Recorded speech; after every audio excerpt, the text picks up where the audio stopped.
They're like, haha, this is a great opportunity to have a role in a local war. We can use short-range ballistic missiles to threaten Taiwan. Playing three-card Monty with the fate of like tens of millions of people by driving missile trucks around rural China is just, it's like hysterical and horrifying. The Gulf War blows everybody's mind because it's the war where the second offset hits the public stage. How can China achieve its political aims using military force without triggering a catastrophic nuclear war? To discuss today, we have Fiona Cunningham, a professor at Penn. She's the author of the new book, Under the Nuclear Shadow, China's Information-Age Weapons and International Security. Mike Horowitz, another Penn professor who served in Biden's Department of Defense, joins to co-host. Fiona and Mike, welcome to ChinaTalk. Thank you so much, Jordan. Great to be here. Always a pleasure. So Fiona, why are PLA studies cool and important? One of the biggest issues of the day is going to be, what are the prospects for conflict between the United States and China? How would a conflict like that go if it were actually to occur? And what can both sides do better to improve their chances of not only succeeding in the conflict, but stopping the conflict from taking place? And of course, like US allies, countries in the region, everybody wants to know how that is going to happen. So that's one thing that makes it super important. The other thing is that the PLA is a really important domestic actor in China. It plays a really important role in the party's history. It is the ultimate backstop that keeps the Chinese Communist Party in power because it is, after all, the armed wing of the Communist Party. It's not a state military. So you can think of this as like if the Republican Party or the Democratic Party only in the United States had control of the US military. And so that makes it a super important actor. And for that reason, we want to know everything we can about how it works, why it works the way that it does, how it does its business in gaining weapons, developing its war plans, and ultimately what it thinks about what the US and other countries are doing. The TLDR there is, from a U.S. national defense perspective, is this is the most important part of the most important country in the world. Mike says it better than me. Not better, just shorter.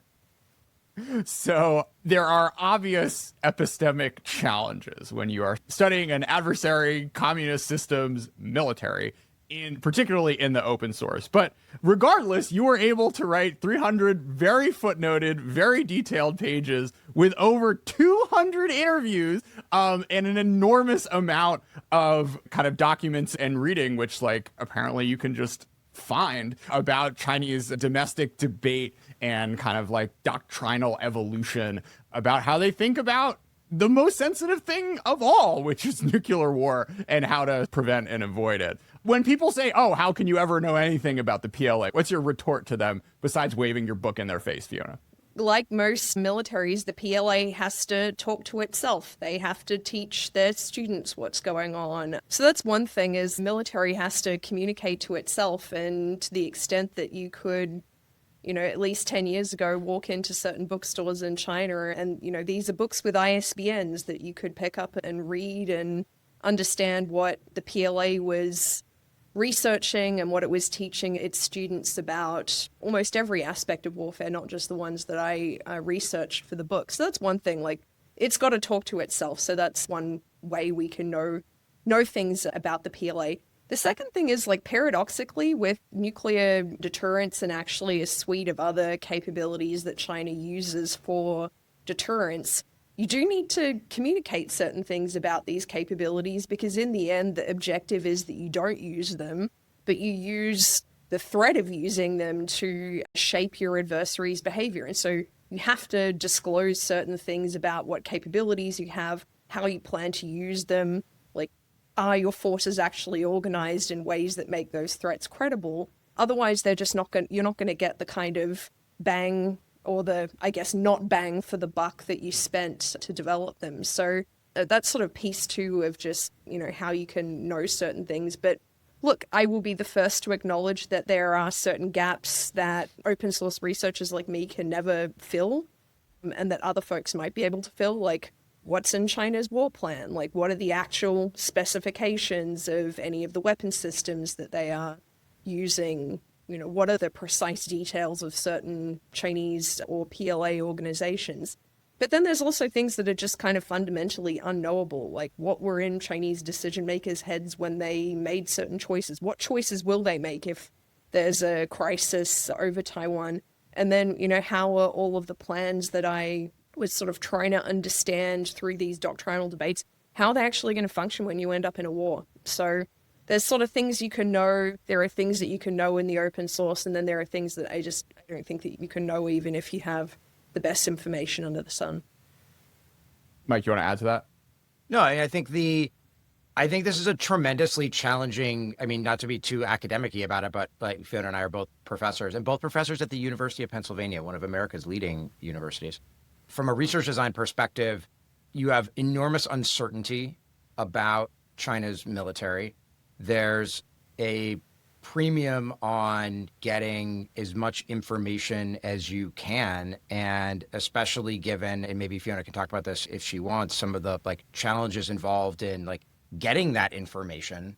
There's I think a premium placed for good reasons on those really talented scholars that, despite all of those constraints, can still get in there and find primary source documents and find information that, even if incomplete, even if it's different than what you would get if you were researching the UK's military or the US military, that you can still come up with enough information to be able to make real inferences about how we think China's military will behave.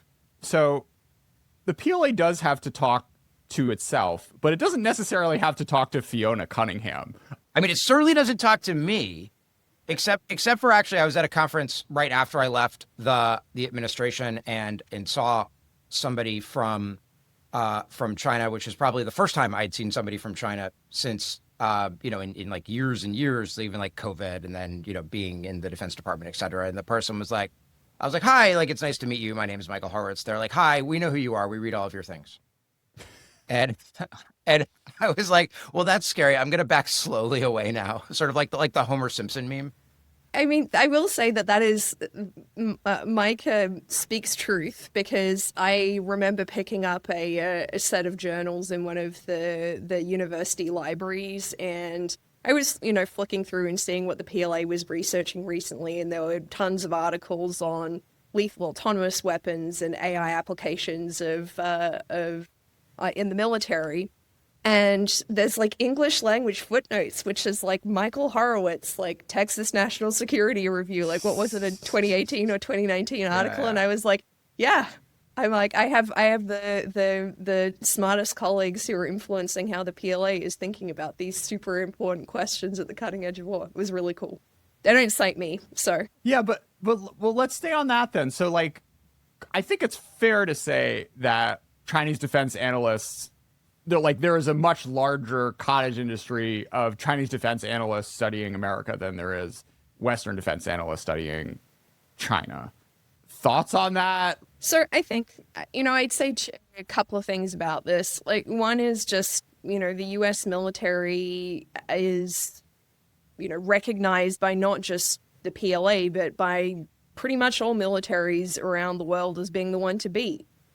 And if you're trying to learn from the best, then you are going to spend a lot of time developing, skills, people, organizations whose mission it is to just study the lessons of what makes the U.S. military the kind of fighting force that it is, and all the back end in terms of the ability of the United States to leverage its technological and other advantages to do that. So there's that kind of incentive piece as well, right? That for China, the US is not just the potential opponent in the most important conflict that they have to face, but it's also the model of how to kind of do this best. And so for those two, they've got two really, really, really good reasons to study the United States. And, Mike can probably speak to this a little bit more, but I think that the United States probably learns less from China as an example of how it could do things differently, and is more interested in studying the PLA to understand how one of the two most serious opponents the US has to sort of prepare to fight is gonna fight in the future. Well, that is certainly correct.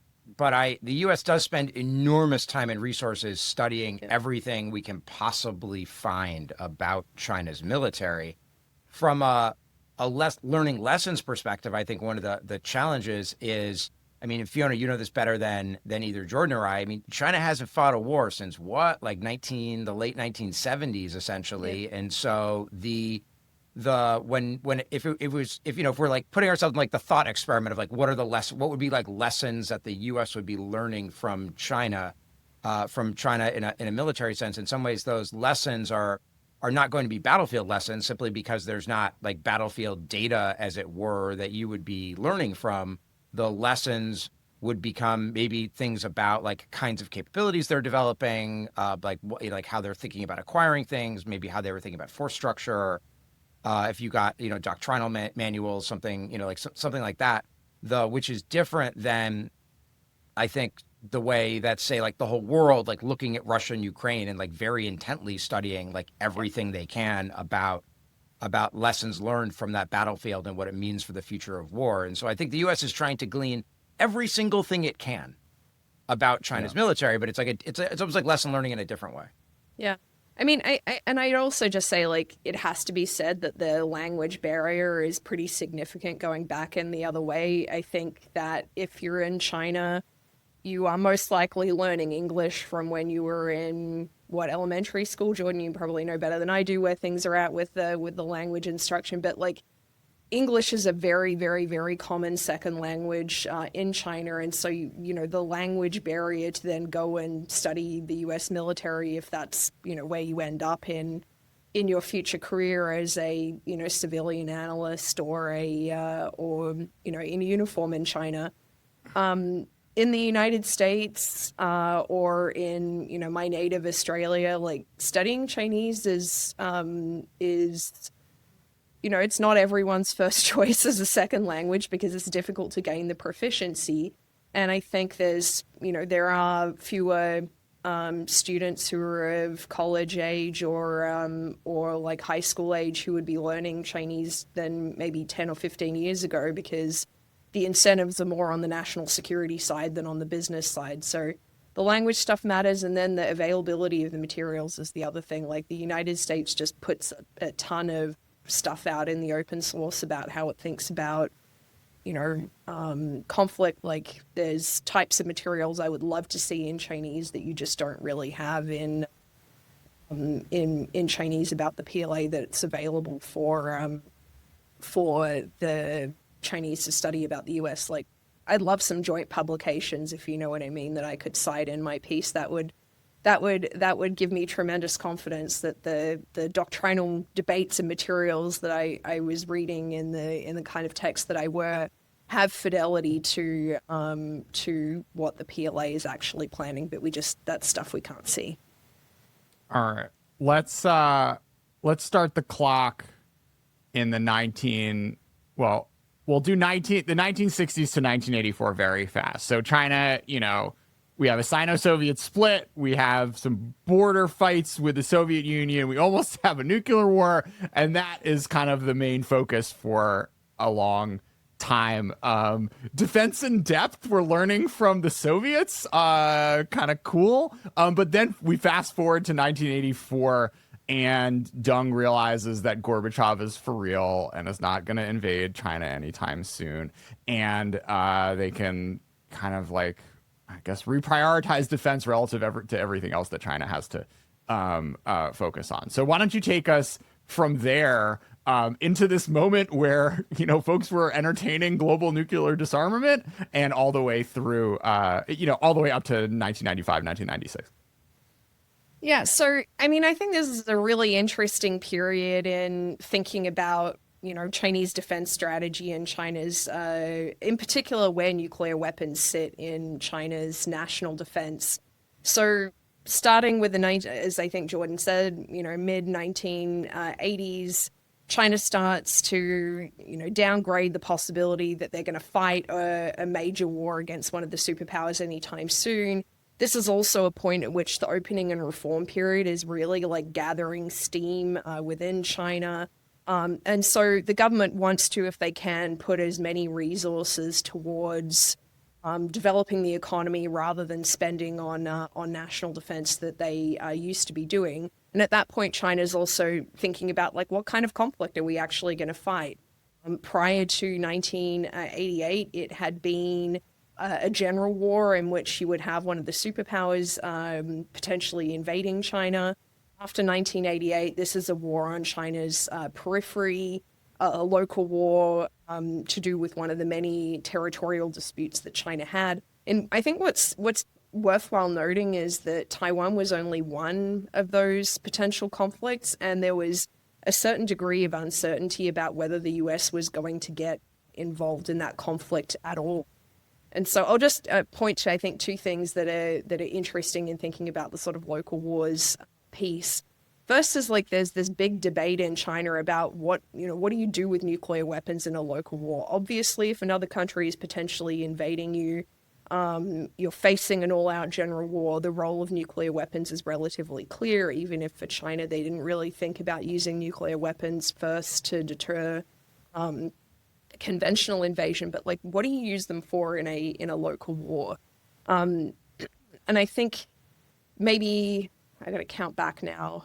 Some decades ago, Harvard professor Alistair Ian Johnson wrote this really landmark article about this idea of limited nuclear deterrence that was emerging and being debated in the People's Liberation Army in the late 80s through this sort of 1990s period, where China was thinking about how you acquire tactical nuclear weapons and get basically more rungs on the escalation ladder for their nuclear forces to get pressure on or to put pressure on a conventional conflict.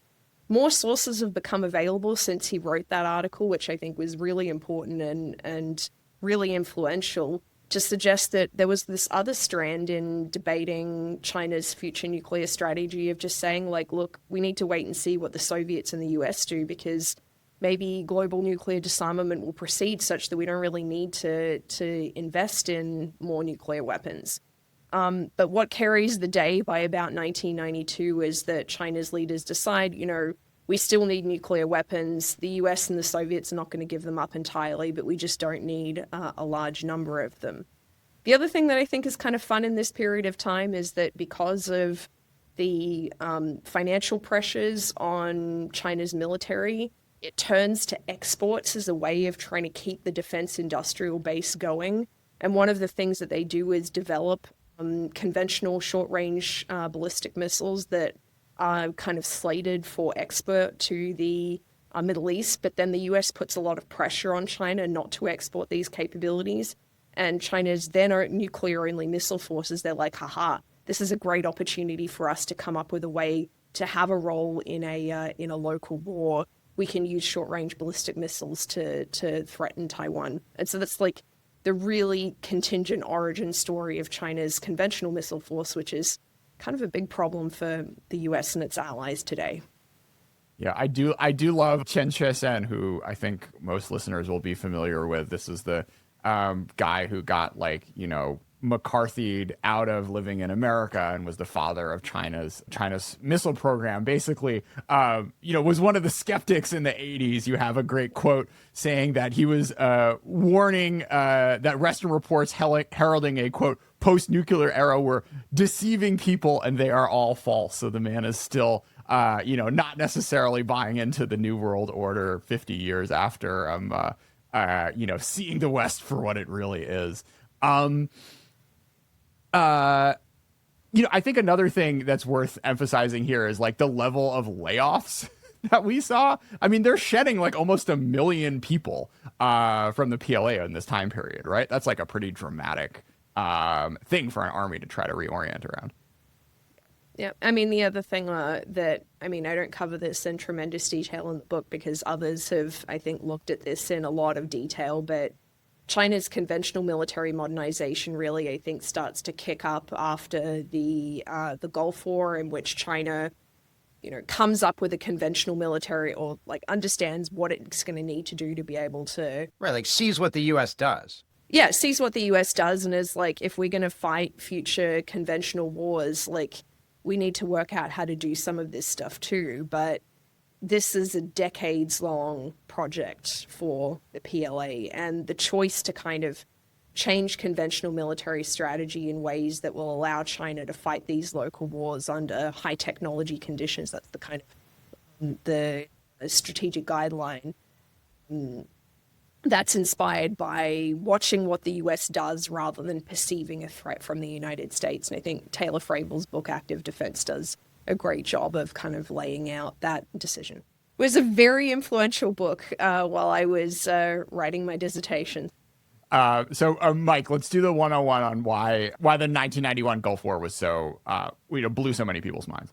I mean, the 1991 Gulf War blows everybody's mind because it's the war, and thinking about this in the context of debates about the future of war today, it's the war where the second offset hits the public stage. So all of those developments in stealth technology, precision strike, advanced weapons, things that we now take for granted today. I mean, I think I was in middle school when that war happened, and seeing the images of precision in sort of like green screen, like greeny, like kind of like faded, like missiles like hitting specific buildings in Iraq. I mean, it was like it seemed like magic, the ability of the U.S. military to strike targets.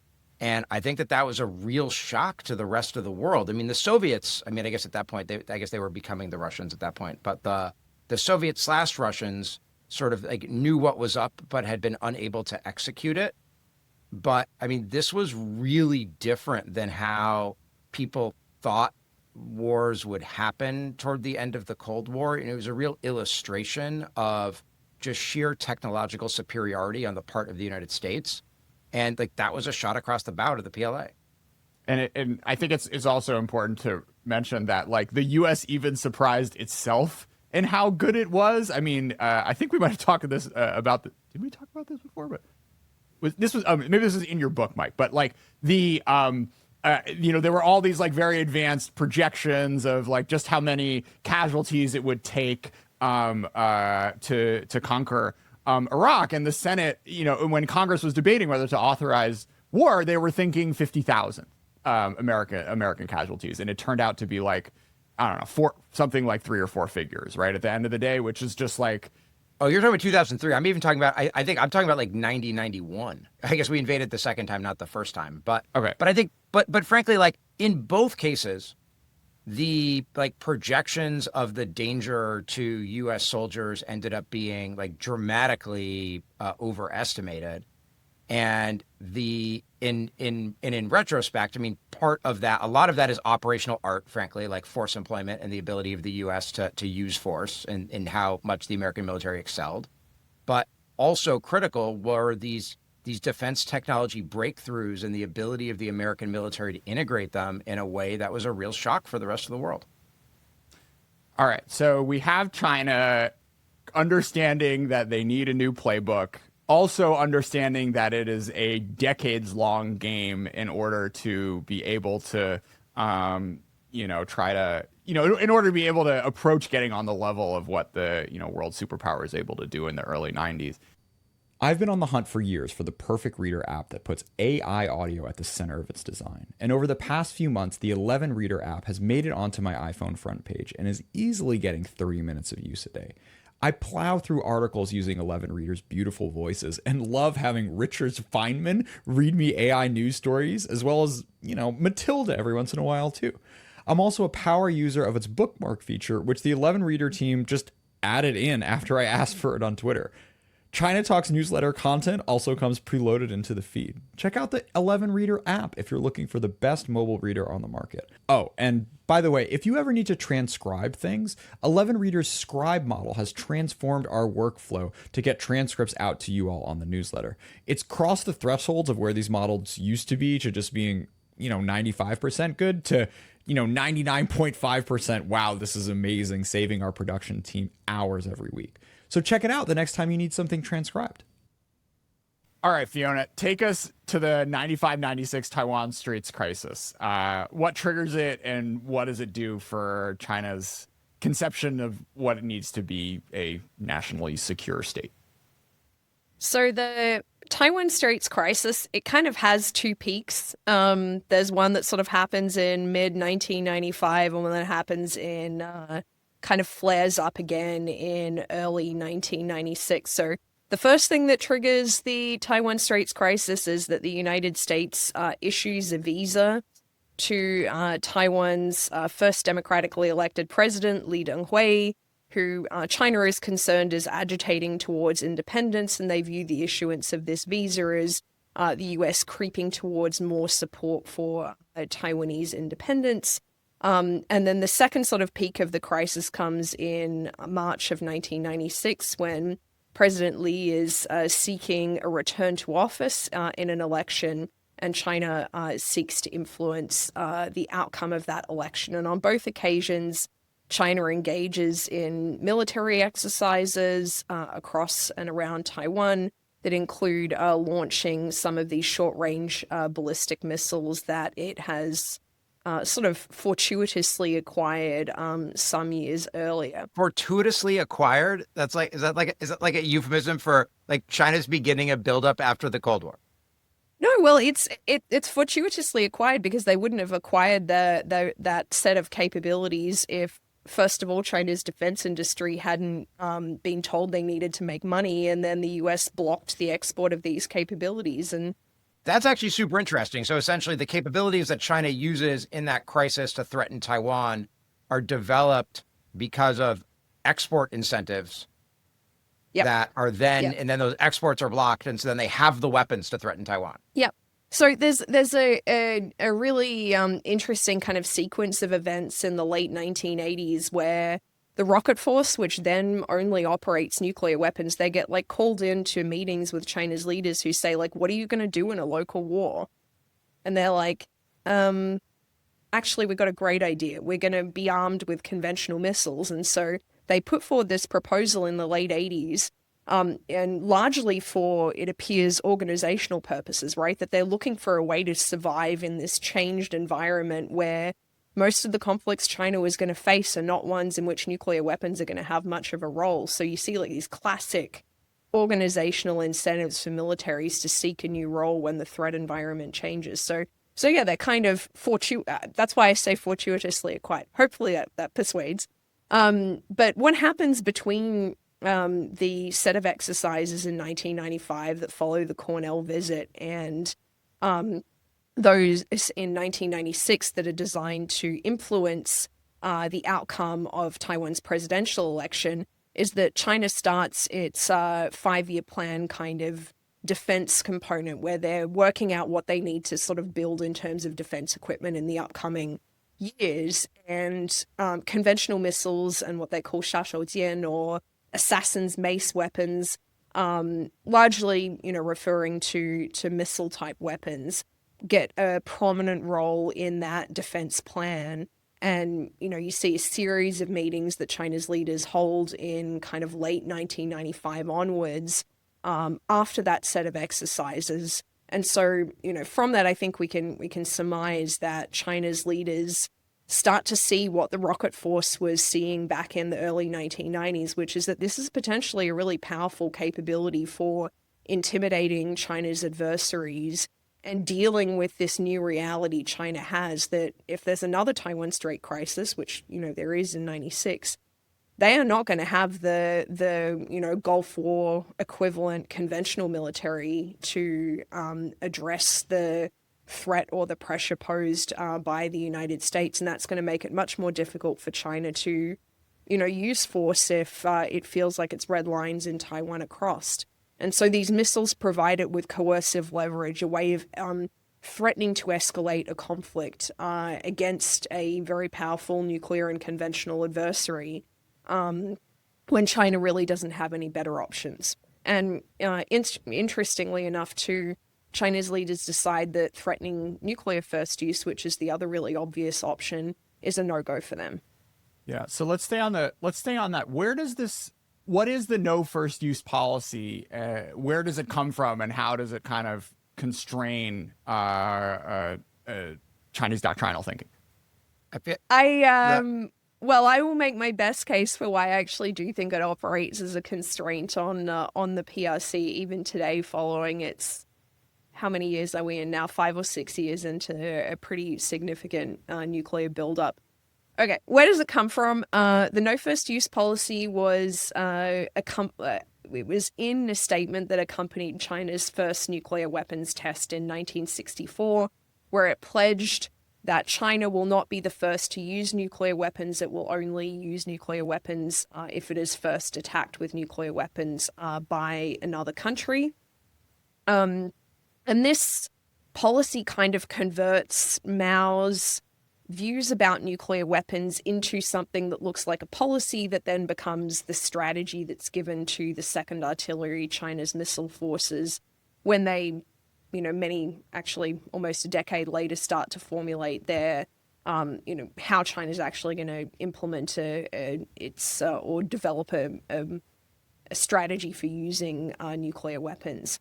And so you see, like, before 1964, a lot of statements from not just Mao, but other Chinese leaders saying, like, we need conventional weapons for conventional conflicts and nuclear weapons to deter nuclear weapons use. And so, you can see a number of reasons why back in the Cold War, China went by acquiring or developing this policy. It differentiated China from the nuclear superpowers, so both made perhaps its nuclear weapons less of a challenge to that of the Soviet Union and the United States. But it's also related to China's geography. They don't really need to engage in nuclear first use if there's a conventional invasion because it's a huge country. They're just going to exhaust any adversary that tries to do so. So China can kind of survive a conventional conflict, but a nuclear conflict is kind of a different story. So that's the kind of where does it come from? It is because China's nuclear policy is not just a military thing. I think that's also worth saying. Like, it's a civilian policy that's given to the military by the top leaders. And so military leaders can't change China's no first use policy. And because it's a Mao and Deng sort of holdover, if you like, it becomes orthodoxy that's really hard for even civilian leaders to change within China. And if you look at the doctrinal materials that we have available, and I'll caveat this by saying, unfortunately, we don't have any that are really probative for the last 2 decades or so, it's pretty clear that the no first use policy constrains how China plans to use its nuclear weapons, although it's been debated a number of times whether or not you need to change it, you need to place conditions on it. And I think even now there are real questions from the inside within China whether other countries see it as credible. Yeah, so all that can be true, and I guess in some ways, like that's the, like, where you ended in some ways is the question is like it certainly seems plausible. I mean, not more than plausible. Like, you have persuaded me that China's military can believe it is constrained by a no first use policy, and civilians have to make those changes. In a crisis, it would seem like, given, depending on the stakes, depending on the extent to which, say, like, Xi thought regime survival was at risk, there could be incentives for China to strike first with nuclear weapons. I think the question would be, to what extent do you think the no first use policy would constrain China's military in the kind of conflict where those civilians who can make the policy changes are paying attention and thinking about it?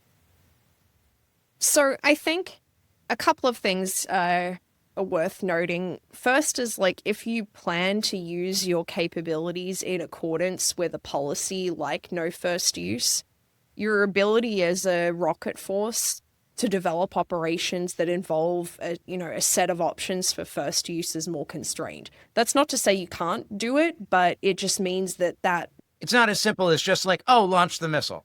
Yeah, exactly. It would be like launch the missile and it'd be like, well, this isn't what we practiced or something along those lines.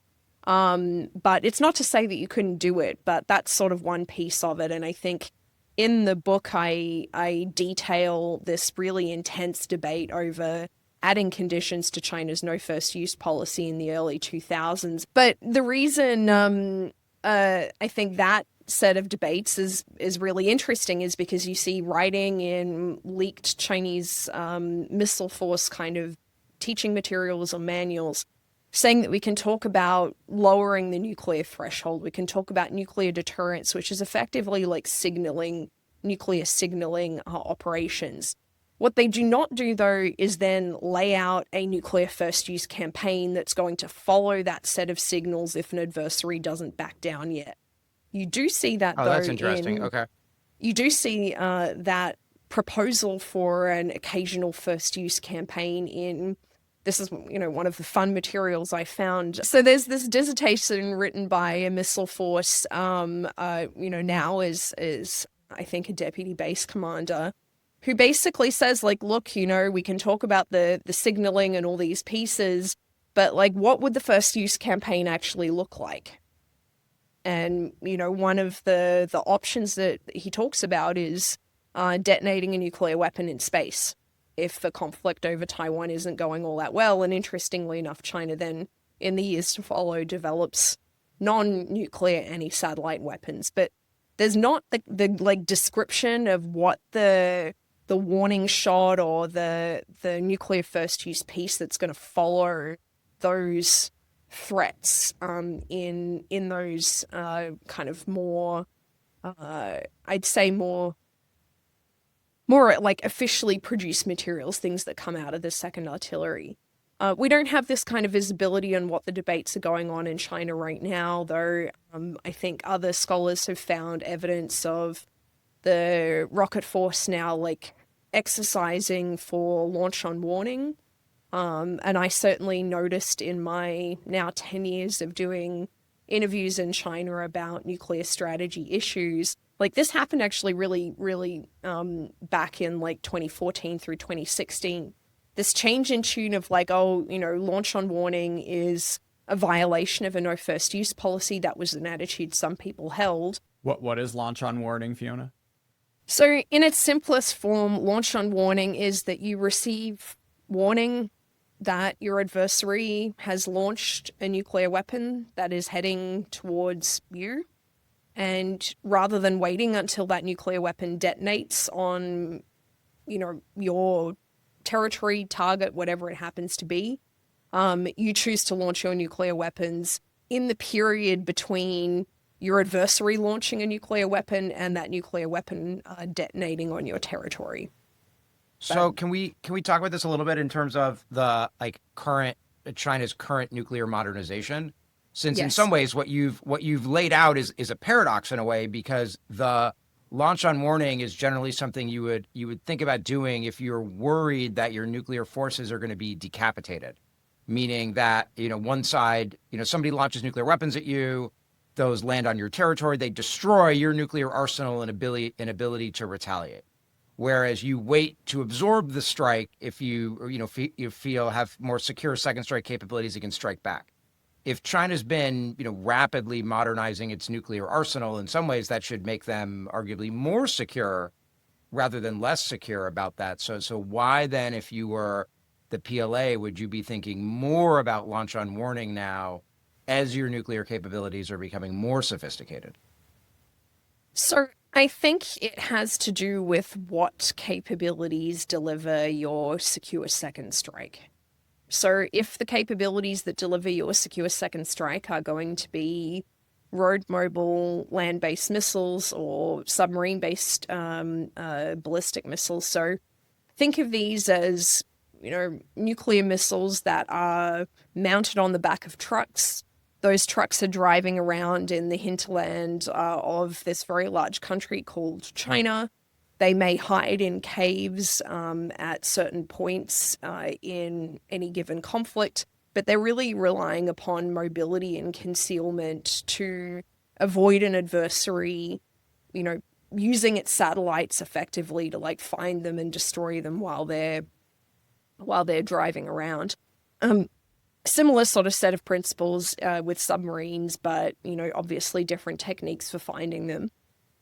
If your pathway to survivability is through having a large number of systems that are easier for your adversary to find, then you're looking at a very different kind of, mindset, if you like, about how you get a secure second strike. So if the plan is I have a very large number of fixed silo-based missiles, my adversary can see them and knows where all of them are,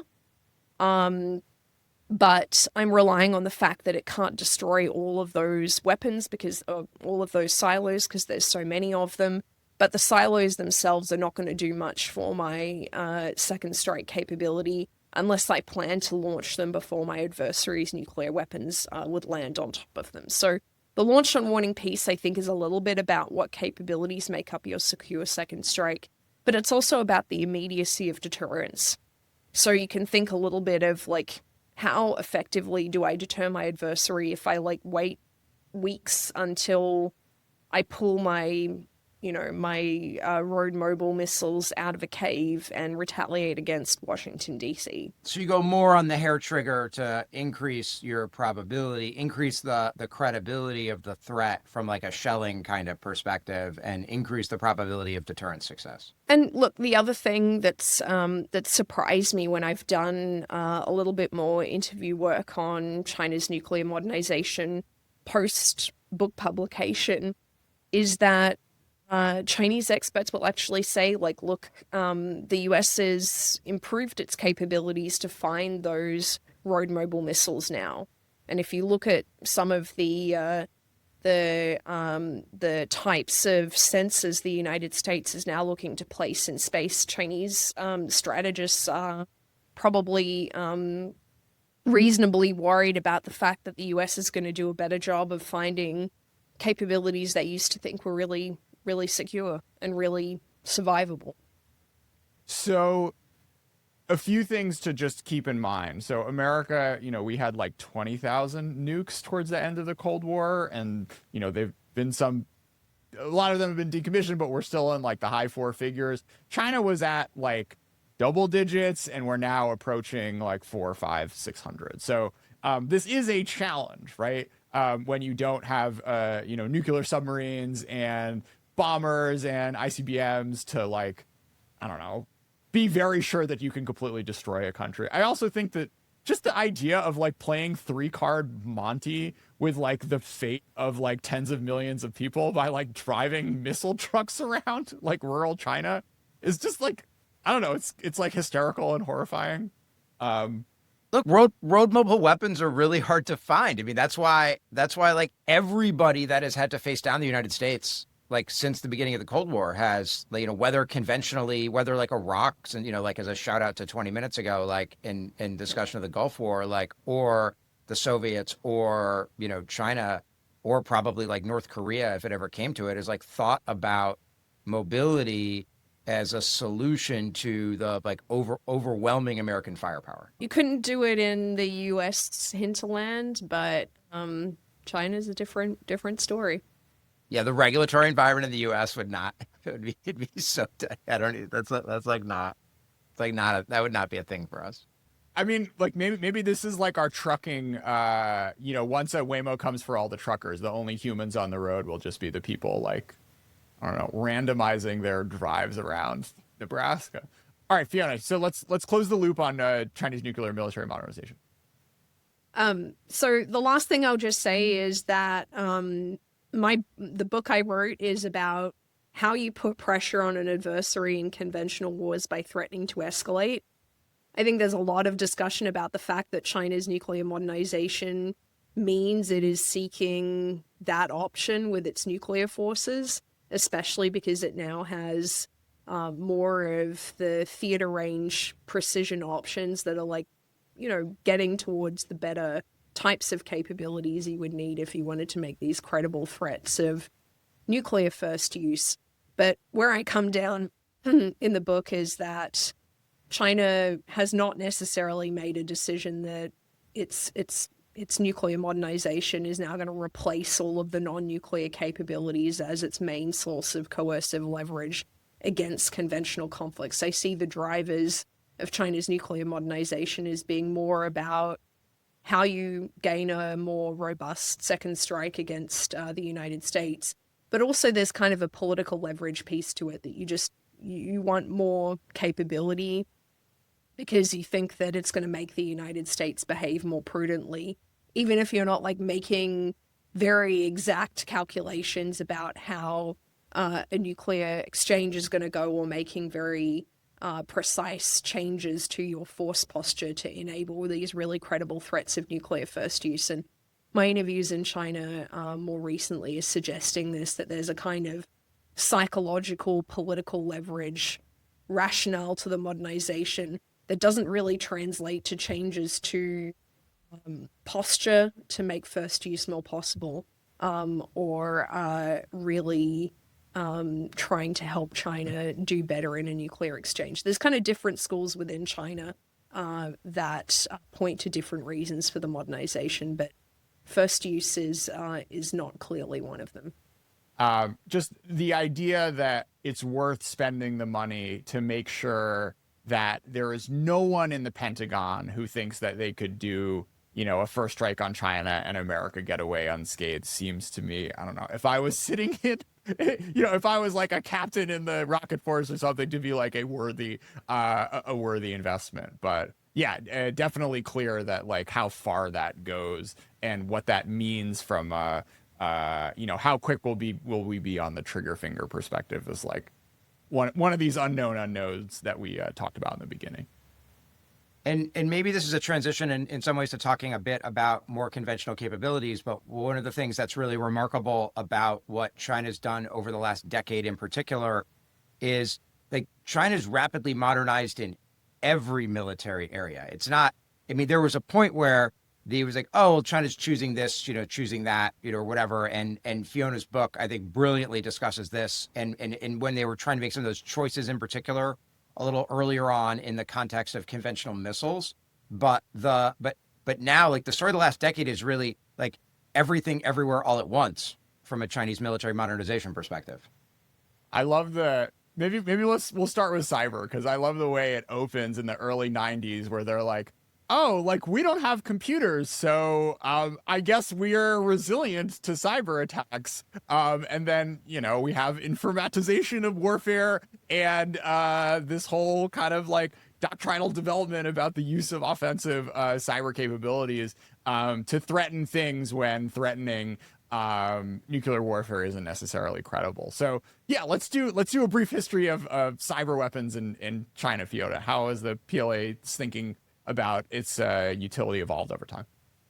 So the big turning point with offensive cyber capabilities that China has thought about using for coercion, which is like, you can think penetrate adversaries' critical infrastructure and try to create power outages or problems with transportation or that sort of set of targets, or using offensive cyber operations to try and disable, disrupt your adversary's use of military command systems, especially at kind of higher levels.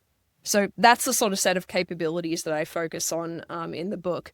And the big decision to sort of make a focus of, preparing for those operations to put pressure on a conventional conflict for China comes in the wake of the 1999 US accidental bombing of China's embassy in Belgrade that is treated as anything but accidental from the perspective of China's top leaders. Like, there's this great quote from Jiang Zemin where he's like, I'm really indignant. This is not a trivial event. This is a big deal. And the Chinese people cannot be bullied. This is the irony, right? Is because we have 1991 and everyone's like, oh my God, these Americans are God. They can like shoot out a window from 3,000 miles away. And then like, oops, we just like bombed the Chinese embassy. Where are we on the conspiracy theories on this, Fiona? Are you convinced? The way that I would look at this is that, even the absolute best organizations can make mistakes. And that includes the US military. And so I think from China's perspective, it's like, look, this is a super advanced military and, we don't believe that they could have made a mistake. But then the other part of it is also, once the top leader decides it's a mistake, it's a mistake. Yeah. Even if evidence emerges to the contrary afterwards, it's hard to sort of undo those narratives. So there's a set of meetings that then take place after the Belgrade embassy bombing where Jiang Zemin has basically said to China's top military leaders, you got to come up with ways to improve our military capabilities, to fill this leverage deficit, to give us, something that we can do in the short term that's going to allow us to make a future conflict across the Taiwan Straits in particular too dangerous and too risky for the US to get involved in. And evidently, it turns out our plan to build out a massive conventional missile force just isn't going to be enough. So come up with more stuff to do. Offensive cyber operations emerges as one of the promising capabilities, in part because China's military is studying what happened in that Kosovo air war. They're looking at what some of the Serbian militias were doing to deface NATO web pages, like not really sophisticated cyber stuff. But they, see this as a way in which you can quickly and cheaply get a lot of bang for your buck in creating problems for a more advanced military, a more advanced society.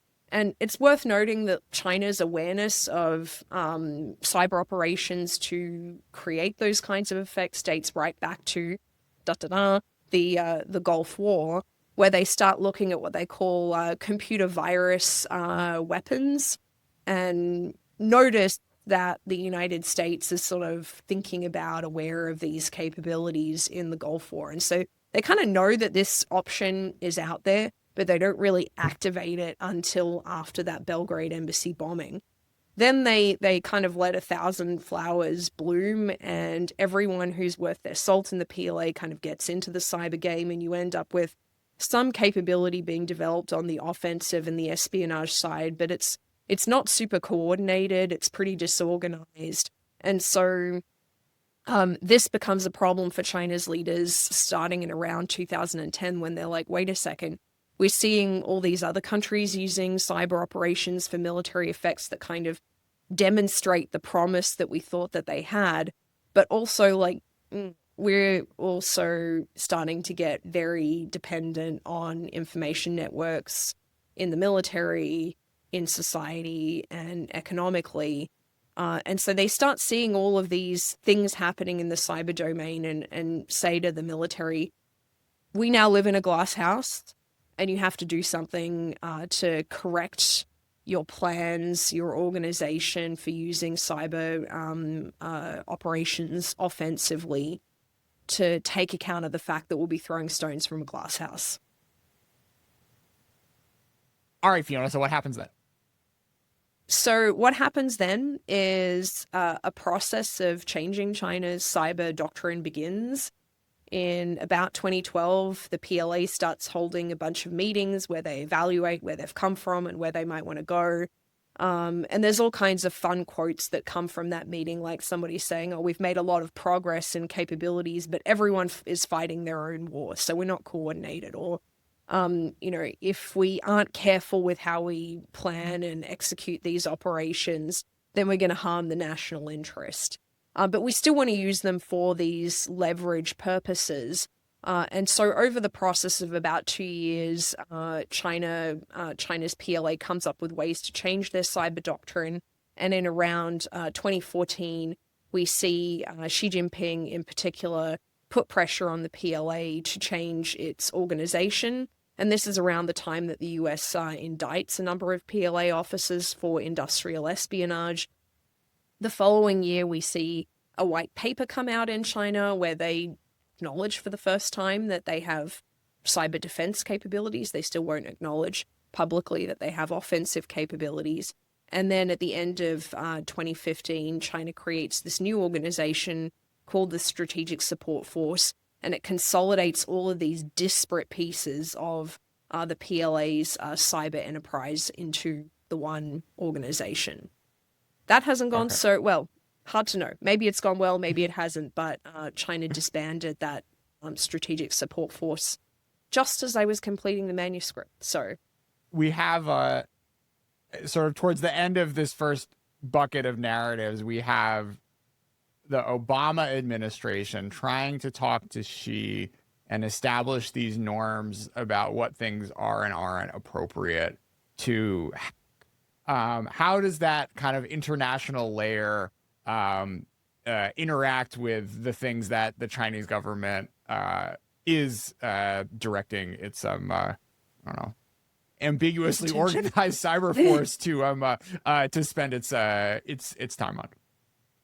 So I think one of the things that's super interesting about China's cyber capabilities is, for most of these capabilities that can have these, direct strategic effects on adversary decision makers, China's top leaders never delegate authority to lower level commanders in the PLA to decide how they're used.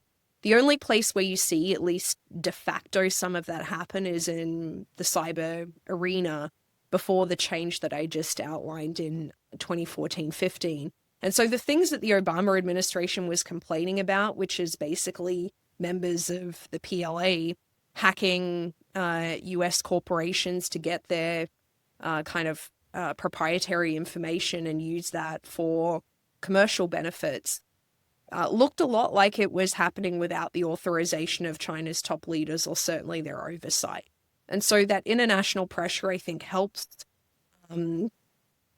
China to, reinforces the trend towards consolidating their cyber forces and subjecting them to much tighter oversight and command and control from the top.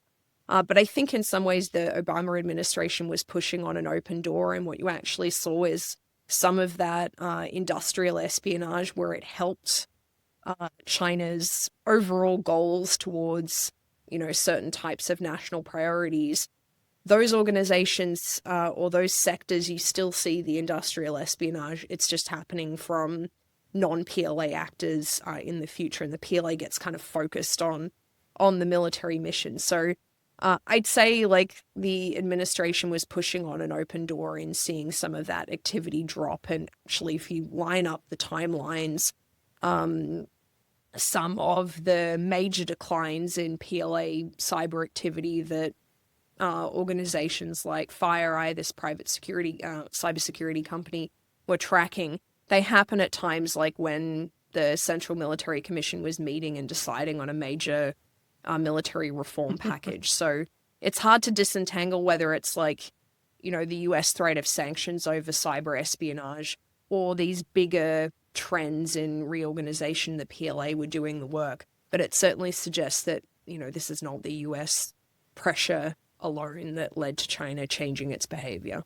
We've seen a lot of high profile hacks by the Chinese government over the past decade plus now. But the thing that we haven't seen is something like Stuxnet, or a Russian cyber attack on the Ukraine power grid, or 2024, or the Viasat in 2022, where you're not just getting into critical infrastructure, you're actually really trying to turn the lights on and off.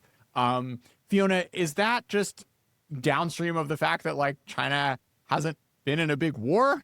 Or there hasn't been something as pressing as Iranian nuclear capabilities, or is there a sort of broader hesitance to really break stuff as opposed to just steal stuff and spy on stuff and lay the groundwork for World War III? I think there's certainly willingness within the PLA to lay the groundwork to break stuff, and that's where in, I think, late 2023, if memory serves me correctly, you started to see all of these reports come out about the Volt Typhoon intrusions where PLA actors were, or I should say Chinese actors. There's sort of not a lot of public attribution to PLA units specifically, but it's totally in line with the doctrine that you would penetrate an adversary's critical infrastructure as a way of putting pressure on them in peacetime, in a crisis, or in a conflict that shapes their behavior and worrying that they're going to see these systems disrupted. So what China hasn't done, though, is demonstrate that if it wanted to, hit send on some of those capabilities, it would actually work to disrupt an adversary's critical infrastructure. And, I wish I had, the interview where someone was like, this is exactly why we haven't done that. But these are really, really, really hard questions to ask people about within China. They may not necessarily know the answers to them, but it is, I think even in the US context, one of the big puzzles as to why China hasn't engaged in a major public demonstration that it can break things in a way that should make you worry in a future conflict. I don't know if you have thoughts on this one as well, Mike, but to me, the reasons for that are, they're also in line with the fact that China wants to control the use of these capabilities very, very carefully to avoid the blowback. But again, demonstrating your capabilities is something countries usually want to do, especially with something as uncertain as offensive cyber operations. So first, shout out to the names that people that we give to things, since in the official U.S. government release on Volt Typhoon, it also called that group Vanguard Panda, Bronze Silhouette, and Insidious Taurus, which I think is unbelievable. Are these American code names, or do the groups call themselves Golden Panda? I don't know. It's whatever? AKA Vanguard Panda, Bronze Silhouette. There's a couple other names that are less funny. Okay. Dev-391, but and then Insidious Taurus.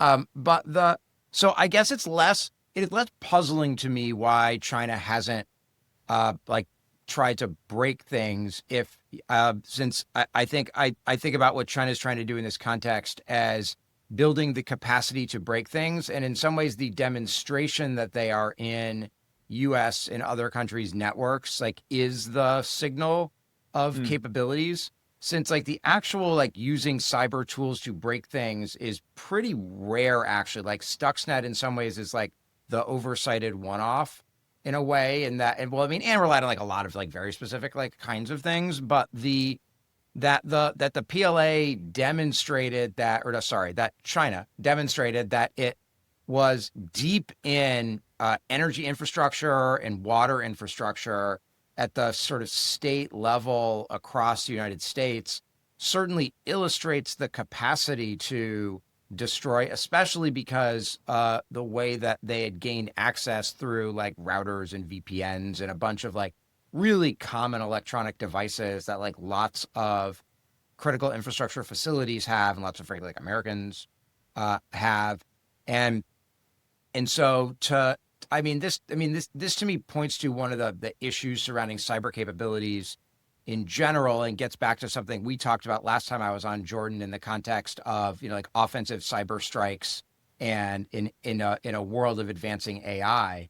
And that I think that there's sometimes a tendency to think about offensive cyber as this magic thing you can press go on, when in reality, because the accesses are so limited, and once you use them, they can go away.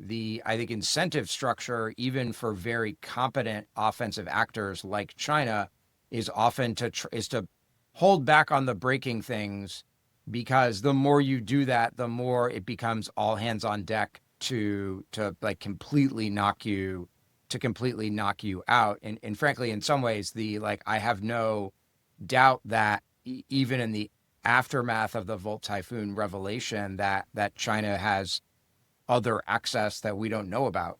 Sure. Sort of that we don't know about, frankly. And that's from a parochial American perspective, that's incredibly dangerous. And the question then would become in what sort of circumstance China would try to turn that on, and what the impact would be. And frankly, both of those seem there's a fair uncertainty parameter surrounding both of those things. Yeah. But, that uncertainty is one of the reasons why it makes the threat to use them credible, right? It's it may be a total fizzle and a flop, but it might also be really bad. I agree completely. I think what's interesting to me is that a lot of what China had written, and now that behavior with Volt Typhoon, it sort of runs contrary to a lot of the way that U.S. discussions about the utility, or U.S. academic discussions, I should say, about the utility of cyber operations have gone in the last, I'd say, 5 to 8 years. And so it does raise these questions of if the U.S., and I think you see this in U.S. Cyber Command as well, sort of saying, well, look, the the real strategic value of cyber operations lies in the like death by 1,000 cuts under the threshold of armed conflict. It's not this cyber Pearl Harbor-ish stuff that the PLA looks like it's preparing for. Do you actually get the leverage that China thinks it will get from preparing for something the US has said it doesn't really see as being that big of a problem?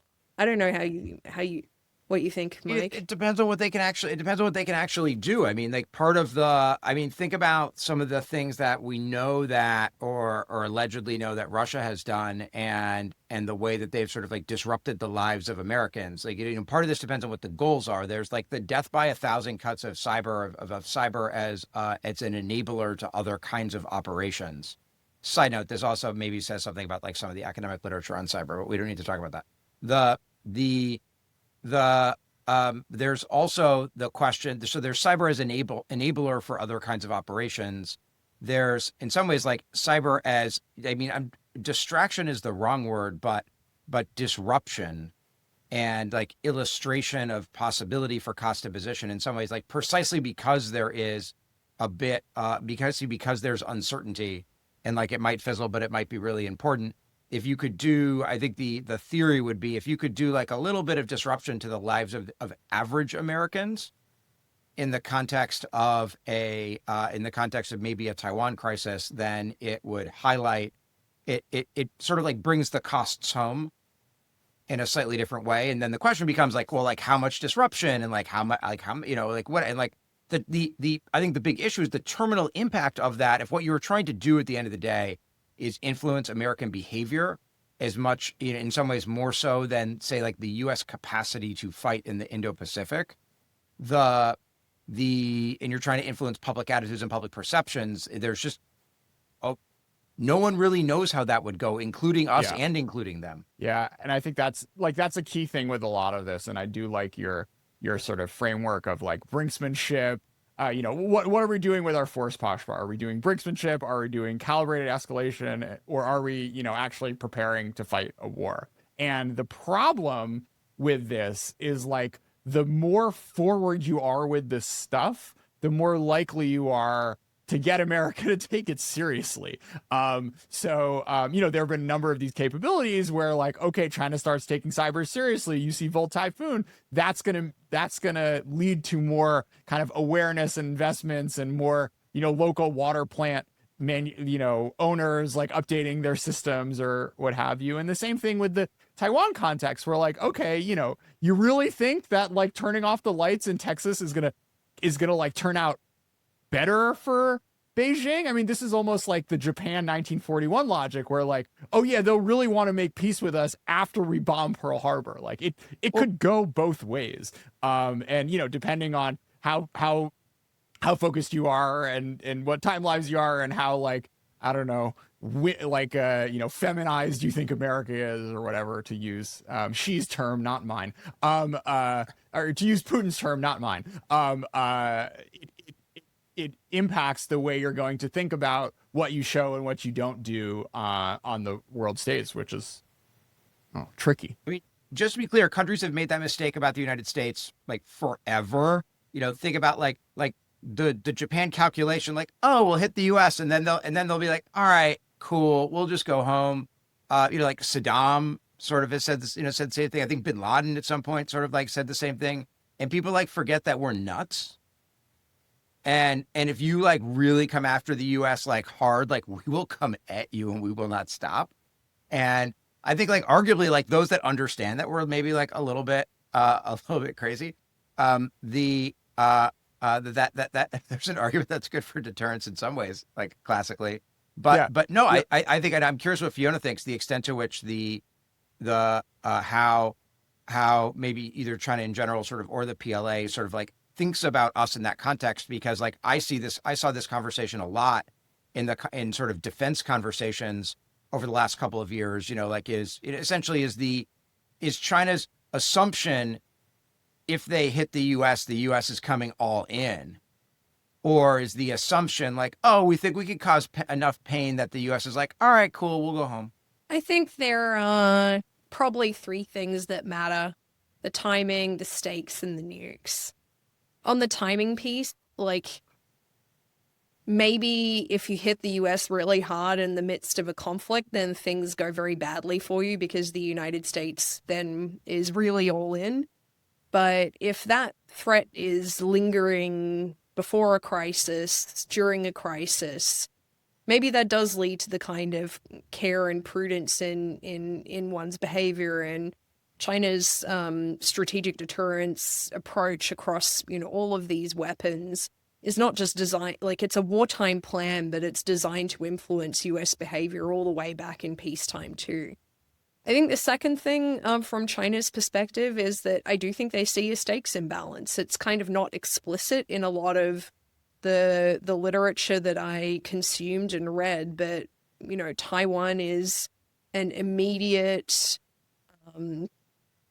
tangible interest that is deeply bound up in the Communist Party's sense of its own, mission and place as China's leader. It can live, I think, with the situation that currently exists of kind of de facto separation, and has for a number of years. But like, it's for the United States, this is an island to which it does not have a formal treaty alliance anymore. And it's very far away from the US homeland, and it's not essential to the United States retaining its sense of its right to rule, the continental United States and any outlying islands. So there's that kind of imbalance of like, look, just the outcome of this conflict is going to matter more to us. And, I think the US can have just a strong interest, but they're sort of more diffuse and indirect, while for China it's very specific and it's very direct, that this is about Taiwan and about our unfinished mission from the Chinese Civil War, as opposed to like, this is about the US's position in the world and its alliance structure. Then the final thing I think that China and perhaps they mirror image here is this idea that you don't want to fight a nuclear war, and no one really wants to fight a nuclear war. And so what a lot of its information age weapons, these non-nuclear weapons with strategic effects, are designed to do is to push the US up to the threshold of nuclear weapons use and then call its bluff that it doesn't want to use them. And I really, like, to me, that's an open question as to whether the US is a little bit crazy that Mike, you were talking about, goes all the way to nuclear weapons use. To me, that's the 64,000, or maybe, that's the $1 million question. And I think another sort of argument on that side of the ledger is like, we've now seen 2 presidents in succession take Putin's nuclear use threats seriously, where arguably like this is a much less credible threat, and not as directly, in the crosshairs of something that like the US has a big strategic interest in. And you've still, clearly that impacted Biden's calculation. And just a few weeks ago with Trump, for his whole campaign, and then in the meeting with Zelensky, he's like, you're flirting with World War III, you're flirting with World War III, right? So, it's one thing to do like Jacksonian insanity when you're fighting wars overseas. It's another when there's something in the back of your head that really thinks that Los Angeles could no longer exist. I think there's something interesting there, probably not for this conversation in particular, about actually President Trump and how he thinks about nuclear war and risk. Since if you look at his public comments, in some ways they suggest that he might even think about nuclear risk in a little he almost more worried than in some ways other presidents, even other presidents that have worried about nuclear war. I'm sure every president since nuclear arms are invented is worried about nuclear war, but Trump seems very focused in some ways on the risk of nuclear escalation. Well, it'll be interesting, like, if we ever get a generational change of a president who didn't, grow up living through the 60s, 70s, and 80s, and that wasn't sort of front and center of their mind. But back to the PLA, perhaps. Fiona, let's do a little bit on counter space. This is one where we've had a lot of like more interesting and explicit demonstrations of capabilities over the past few years from the Chinese perspective. Yeah, so I have to give away a little personal secret on this, which is that I think one of the reasons why I was interested in writing this book is because of this anti-satellite weapons test that China did back in 2007. It destroyed an aging weather satellite with a conventional missile. I was in college at the time, and I remember like seeing the Sydney Morning Herald having this on the front page, and I was like, wow, this is what is this? And so I can answer that question now of like actually what this is. Awesome. But the book opens with the ASAT weapons test in 2007, perhaps for that kind of unwritten reason. So China again pursues the counter space weapons capability for this kind of coercive mission to put pressure on a conventional conflict that might erupt between the US and China over Taiwan after the Belgrade embassy bombing. And so this is one of the trickier decisions to pinpoint in the book. And, you know, looking at Jiang Zemin's speeches, I place that decision was probably made sometime between late 2000 and late 2002. But China recognizes that any satellite weapons can be used to disrupt an adversary's use of space capabilities, disrupt its desire to achieve space control, which is, I think, a long time objective of the US military. And then it goes about pursuing a whole range of counter space capabilities, including, you know, lasers that can dazzle the optical sensors on US satellites. Actually goes about, you know, dazzling a National Reconnaissance Office, US National Reconnaissance Office satellite pretty quickly thereafter, around 2005, and then tests this missile which destroys a satellite and creates a lot of debris and generates a lot of, I think, public opprobrium against China. But they're looking to kind of develop a whole suite of weapons that can attack US satellites in orbit, that can disrupt the transmission of data between those satellites and Earth, that ranges, you know, everything from these non-kinetic, reversible effects like lasers and electronic warfare kind of jamming, to these irreversible effects like destroying the satellite completely. And then, you know, more recently, we've seen China go about developing co-orbital capabilities. What that means is just like other satellites in orbit that can do maneuvers that will, you know, grab onto another satellite and tow it to another place, or can collide with it, or, you know, sidle up really closely to another satellite and engage in jamming or dazzling or something like that from that close proximity. So China makes this decision to sort of build out this suite of capabilities. What's curious is that they don't actually make that decision to pursue counter space capabilities earlier. I think there's this conception that China worked out that attacking US satellites would be great as a tool of coercive leverage following the Gulf War. And when I went and looked for the sources, China doesn't actually start sort of contemplating the idea of counter space attacks until the late 1990s. So after that 95-96 Taiwan Straits crisis. Before that, in the context of the Gulf War, China is more recognizing that if it wants to fight like the United States, it's going to need its own military satellites to, you know, guide weapons to their targets, to make sure whatever it wants to destroy is being destroyed.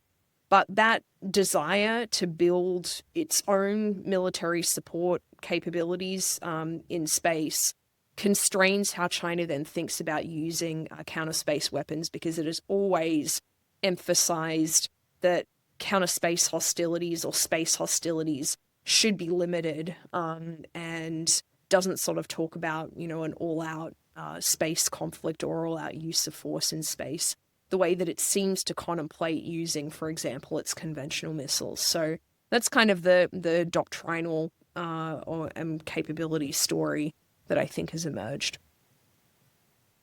Yeah, I mean, I love like the whole, you show a capability and then America freaks out about it and like actually develops a response for it. I mean, this is the tricky thing with all of these sort of like subnuclear stuff, is the more you show you can do, the more your adversary adapts to it, right? And sort of by the end of this, by the end of the cyber chapter and by the end of the counter space chapter, you've got quotes from these, Chinese analysts being like, oh, maybe this didn't quite do exactly what we wanted to. Like, America's got 10 times more stuff than we expected they would have 10 years ago. Thoughts on that dynamic, Fiona?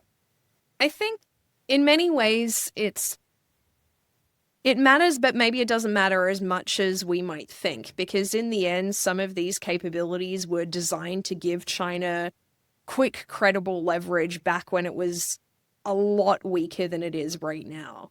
And so if those capabilities turn into a wasting asset over the course of 20, 30 years, they have still perhaps bought China some sort of way of dealing with the dilemma of deterring and coercing the United States when its conventional capabilities just really, were not much of a threat. Now, I don't think that China's conventional capabilities threaten decisive victory against the United States in the Indo-Pacific, but they're a huge amount better than they were 20, 30 years ago. Like, this is a bad day for the US military if it fights China today, or a much worse day, I should say, than it was 20 years ago. But China pursuing these capabilities has pushed the US to develop countermeasures. And that's in some ways a sign that China's, made the right bets, right? That these capabilities did deliver on their promise because they made the US change the way that it thought about fighting or thought about organizing its capabilities in these other domains. Like, the cyber changes we talked about earlier is one piece, but like, the US pulls out of the Intermediate Nuclear Forces Treaty in part because of China's conventional missile force growth. And now there's this whole question for China of like, if the US starts developing intermediate range conventional missiles in the region, how does that affect China's security? And it's the same sort of piece in space, that China's counter space capabilities have pushed the United States to rethink how it architects its own satellite capabilities. That the US used to have big juicy targets, as people will often describe, of sensing capabilities or signals intelligence satellites that can really assist the United States to fight conventional conflicts and demonstrate those kind of precision strike capabilities Mike was talking about. Now the United States has smaller, less juicy satellites that complement the big juicy targets. But, okay, not everywhere, obviously, right? Like, some capabilities you can't proliferate, but... Or haven't yet. Or, right. But China then has a lot more targets to deal with if it wants to use counter space capabilities. It can't just, have a handful of missiles that are going to destroy the US's most important sensing capabilities. And the United States now also talks much more openly about needing a variety of its own counter space capabilities. So China has really triggered a reaction in the space domain, and I think for China, they are now really worried about a set of things the US is doing that includes, these distributed or proliferated satellite constellations, US counter space, but also the way that the US is putting up satellites that monitor or kind of surveil what other countries are doing in orbit, and about the US partnership with commercial space companies to really augment its power. And they now worry a lot more about nuclear escalation occurring because of stuff that happens in space, and that's a new development from the last 5 years or so. I mean, so another way to think about this more broadly is you develop. Everything Fiona said is right, and you develop. There's a reveal conceal dilemma when you develop capabilities, and generally you reveal capabilities to deter or coerce, and you conceal to fight. So one way to think about what China's done in space is revelation, essentially, specifically to impose costs, which they have, by driving, in some ways, in no small part, a bunch of changes to U.S. space architecture, either that have happened or are planned. But there are also some areas where it is hard to conceal, even if you want to. And space is arguably one of them because of some of the more, I mean, it's easier in some ways, harder in other ways. And so, and I get the sense that like, we don't know exactly what China, we know what they were, we know they were trying to develop capabilities to disrupt our capabilities. The extent to which when they do things like dazzle our assets, that whether they're doing that on purpose to reveal versus whether they're doing it, whether they would like to conceal it but can't, and they just need a way to test whether these systems work. And you just have different options than with terrestrial missiles that you can test and sometimes test in like relative isolation. Thus it changes the dynamic. It changes the dynamic a bit. Just to add one more piece onto this, in descriptions of PLA space deterrence doctrine, you will often see descriptions of this kind of tiered approach where you start by signaling what you're capable of doing or moving capabilities around to make them visible. So I think what Mike is saying is really pertinent, because even if you match it up with the PRC doctrine, you can see there's a place for the movement, the revelation of the capabilities that's intended to send an effect. And so discerning what exactly it is that they're doing, whether they're following the doctrine or just, couldn't hide what they were trying to check out, is, I think, a key point. All right, let's do dogfighting.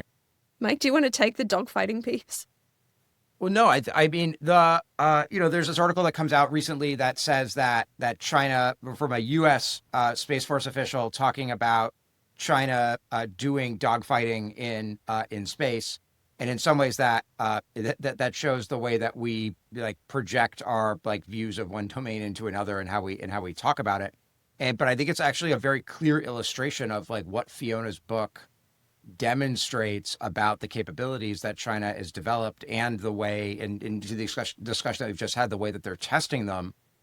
And then simultaneously, the way that the U.S. Space Force, even despite a lot of changes over the last several years, still feels constrained in its ability to do some of the kinds of testing that China does, and where there are questions of what would be allowed operationally. And so I think one way to read this discussion of Chinese dogfighting in space is the U.S. Space Force is saying like, hey, what the PLA is doing here is legit. If you want us to be able to deter and defeat it, and not just sort of exhaust it through proliferated assets that make it like much harder to disrupt American capabilities, you need to give us more authority to be able to operate in space and do things in space that maybe people, that people have thought were actually like a little bit dangerous for decades. I mean, I think that the report on the dogfighting, if I'm not mistaken, is that there were a handful, like more than 3 Chinese satellites that ended up basically surrounding another satellite. And so that demonstrates, I think, some pretty advanced capabilities with rendezvous and proximity operations, this way that you get things close to each other in space. And so I think that's the sort of piece that Mike is talking about constraints, about, for example, how close you might be able to get in doing these kinds of operations. But what exactly the dogfighting piece means, I will just say that I don't know how you say dogfighting in Chinese, and that probably suggests that the dogfighting term doesn't show up in their doctrine. It's just everyone wishes they were still flying fighter jets over Korea. I think that's basically the lesson of all of this. I guess the question for Fiona is and you've written, about this like a bit in the context of your book, sort of also in other things that you've worked on, to what extent, how sophisticated do you think China's conventional missile arsenal is at this point? China has, by my count, maybe like at least six, like relatively modern anti-ship missiles, including 2 different anti-ship ballistic missiles, like something like the DF-17, an anti-ship, hypersonic missile, along with the sort of YJ classes. Like how how big a deal is this? This in some ways is the coming out of the Pentagon in 2024, how big a deal those missiles are is like one of like the maybe like top 5 questions facing the U.S. military, or certainly the U.S. Navy today. And I mean, I think it's an Air Force issue as well, right? Because those same missiles can also hit things on airfields in the region. And if you look at like the PLA conventional missile doctrine, it's interesting because as the forces become more precise, the target set that they describe actually becomes narrower. So it's no longer like infrastructure or economic targets in the set, but it's like your missile defenses, your electronic warfare capabilities, the radars, the airfields, those sorts of pieces, and the ships. So I think for me, there are some obvious advances that the missiles that China fields have themselves just become more accurate. I think it's difficult to find data on precisely how accurate the missiles themselves are if you aim for a particular point, like how likely and how frequently are you going to hit within a certain radius of that point.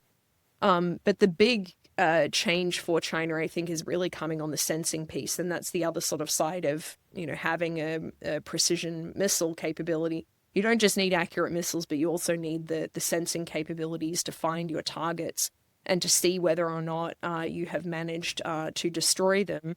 And that's a really hard challenge for the anti-ship ballistic missiles. And there'd been a lot of, I think, writing on what kinds of space-based and ground-based capabilities China would use to find US carriers. And that was sort of the big question mark, is like, could you find them and could you track them to make sure that the missile actually hit it? And recently China did put up an optical satellite in geosynchronous orbit that's going to give it persistent coverage of that section of the world. Yep. And so that, that does make a really big difference to this, can you find your target piece for China? The black box for me is what happens between the sensor and the shooter and what needs to happen in that place. Like, that can be a very difficult process. I have less visibility on whether, for something like an anti-ship ballistic missile with a big target, that's necessarily as big an issue as it is if you're looking at, the terrorists' window. So that's a sort of question in the capabilities. And then the other is like with what kinds of US countermeasures are or are not going to be a problem for China to hit moving targets, but also to hit fixed targets on bases. Because, for example, you could try and, with the US's own counter space capabilities, disrupt some of these sensing capabilities that are important for China to find and track US vessels. But you still know where Kadena Air Force Base is, right? You may not know what's there, but you can still strike some of those fixed targets even if you lose the sensing capability. And so that goes back to, what else can the US do to disrupt China's precision strike capability?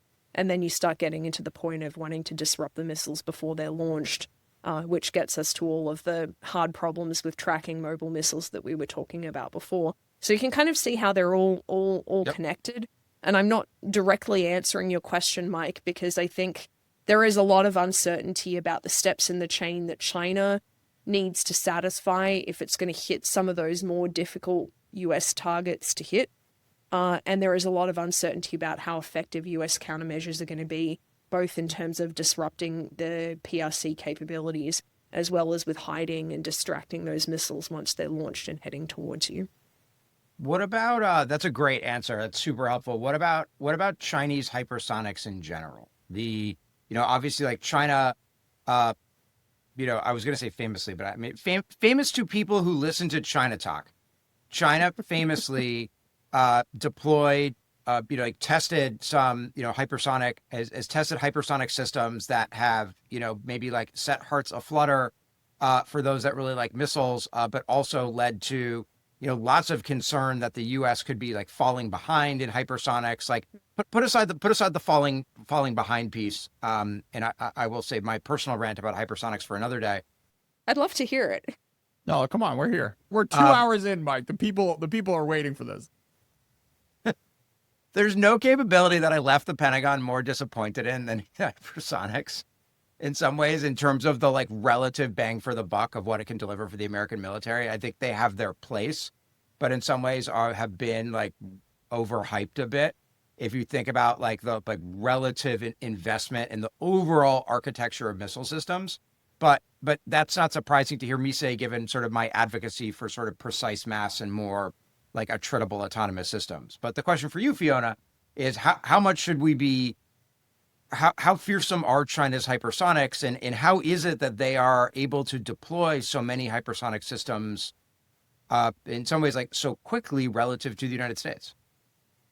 I think it's so the short answer to the how come China has been so much quicker than the United States is I can't point to a line in a PLA,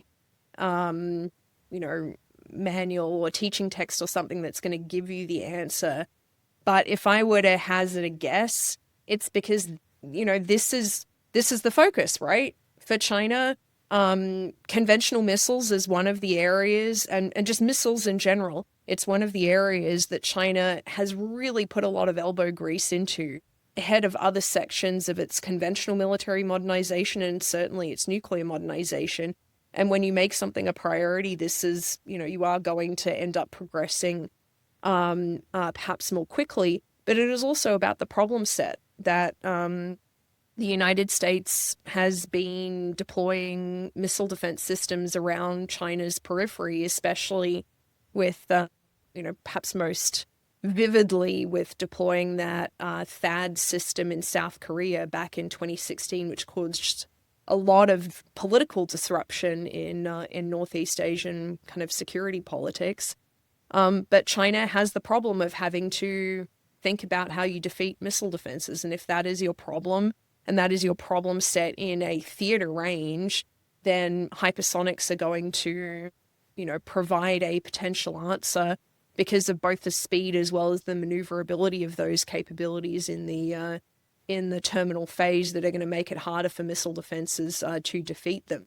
How good they are, they're tested in a test environment. So unless and until you put them up against a U.S. missile defense, system, and also will depend upon how U.S. capabilities to track hypersonic missiles progress, and that's a capability in progress with the kind of current space sensing architecture.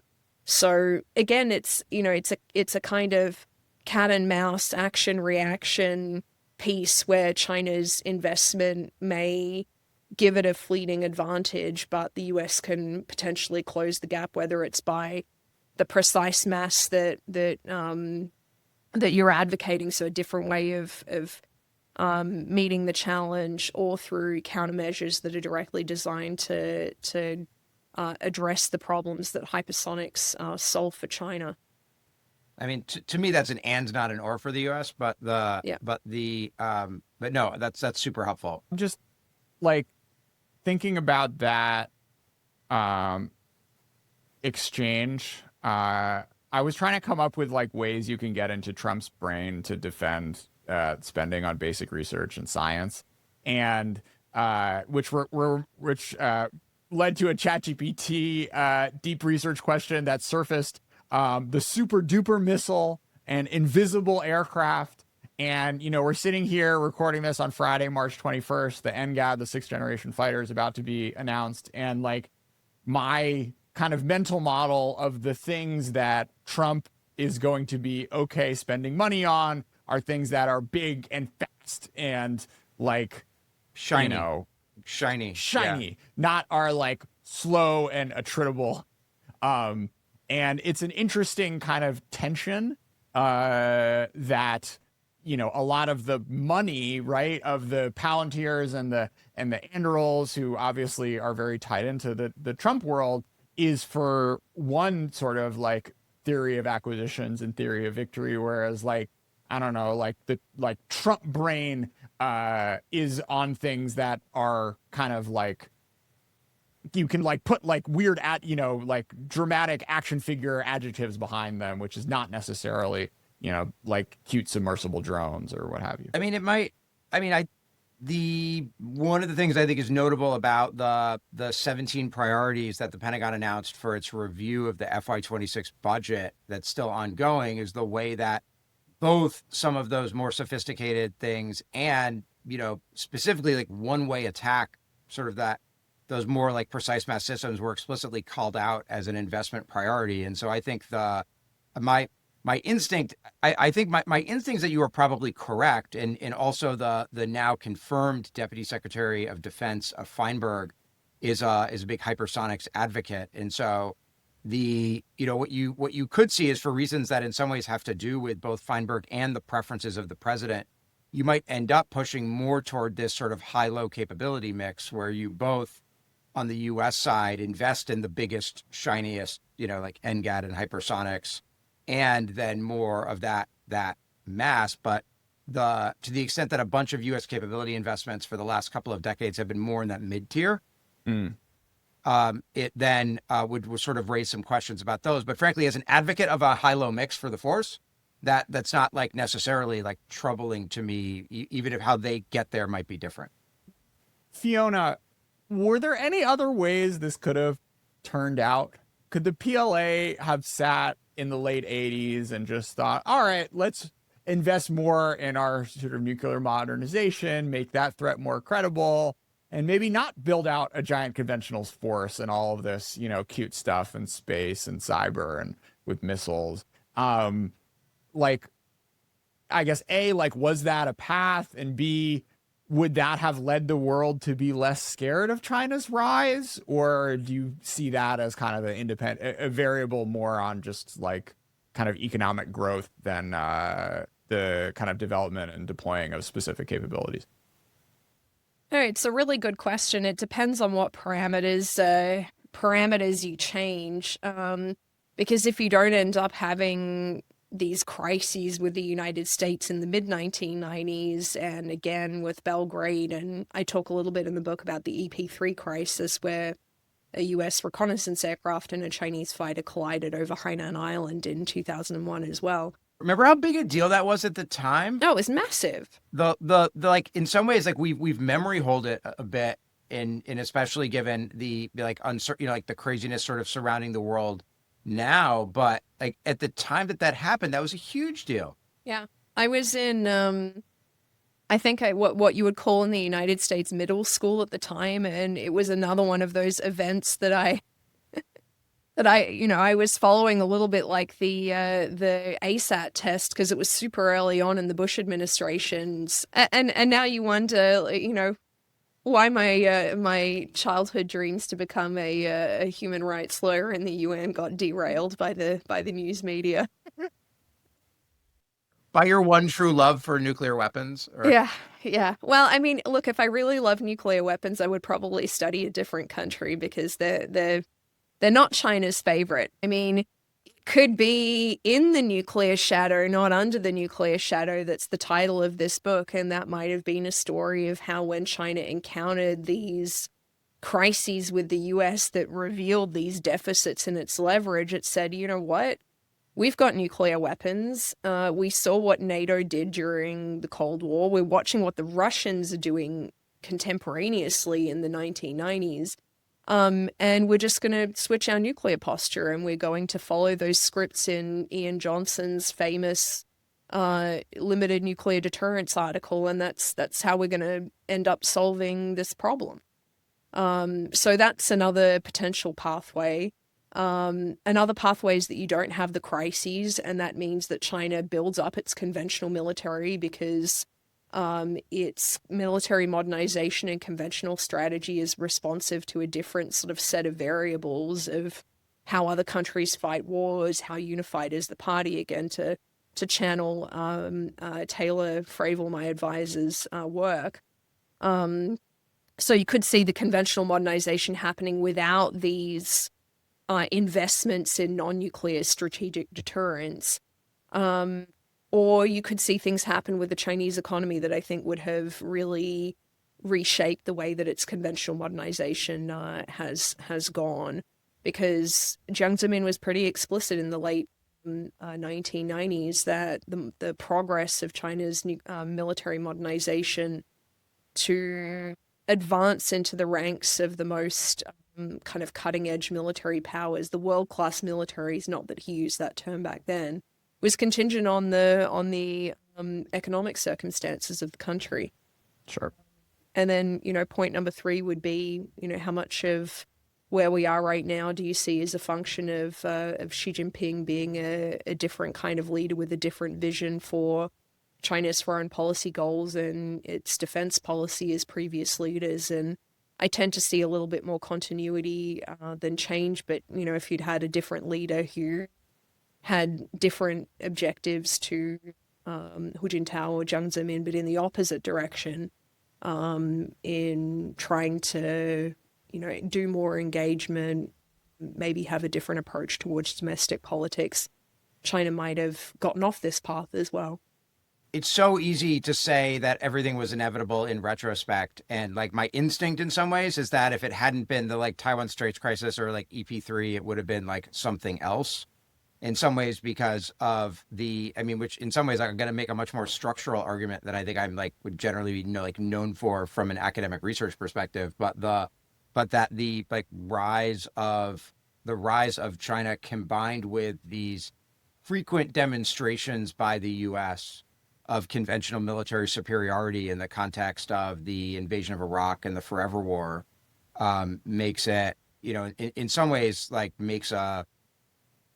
creates conditions where it seems like accelerated PLA conventional modernization to try to counter that becomes very likely. The question becomes, what else do they do on top of that? Yeah. And I think that's where the politics comes in. And that's sort of one of stepping back to me, one of the biggest conclusions of this book is that China's decisions about strategic deterrence and the capabilities that it really wants to use to put pressure on the United States, they are all linked to political dynamics. This is not about kind of US capability dynamics necessarily, but it's those political crises that create an urgent demand for more capability to scare the United States out of engaging in a crisis again. And so keeping that in mind, I think, is important because the US doesn't always, I think, pay as much attention to these political dynamics. And from China's perspective, they're just paramount. Let's close on 3 things, Fiona. First, 1 PLA book for the people, if they've made it to the end of this episode and want to learn more. Next, a Chinese phrase, your favorite one, maybe, that's like PLA adjacent. And lastly, which meeting of PLA history of recent or older vintage you would have liked to be a fly on the wall for? And maybe what organization you would have worked for in a time period, maybe that one too. I think I would pass on working for any of the PLA organizations. Like, I don't think that uniform would have fit me very well. So that okay, one, fly on the wall. But the fly on the wall piece, in a recent time, the one I really wanted to know more about is why China's military leaders decided to disband the Strategic Support Force in about, I think, March or April last year. So it used to house the space capabilities, the cyber capabilities, and then the kind of network maintenance organization for all of the PLA's defense information networks. And they broke it up. They announced a separate force for the information networks, but there has been almost nothing that has since come out about what happened to the cyber and the space components. So I really want to know why. Why did that happen? Why say nothing about the others? In terms of older meetings, back in, I think it was 1978, there was a meeting at which Deng Xiaoping said something along the lines of, we'll still need to sort of see or think about tactical nuclear weapons. And otherwise is making decisions about the future of China's nuclear forces. it's really hard to find information about that set of decisions, but I would love to know, what set of choices meant that China's leaders were still sort of thinking about whether shorter range, lower yield nuclear weapons were going to help them defend their borders against the Soviets, and why eventually that idea slides and China sticks to this pretty recessed nuclear strategy. So that's the meeting piece. PLA book recommendations. The other one that I really liked and find myself going back to frequently is an edited volume put together by the National Defense University with editors Joel Withnow, Phil Saunders, and a couple of others. That's called Crossing the Strait. The PLA prepares for war with Taiwan.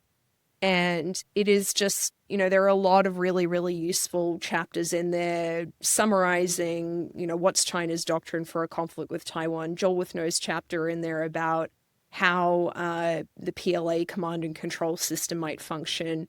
I just think it's a very helpful book for anybody who wants to understand where China is at in this campaign, or where it was at a year or two ago.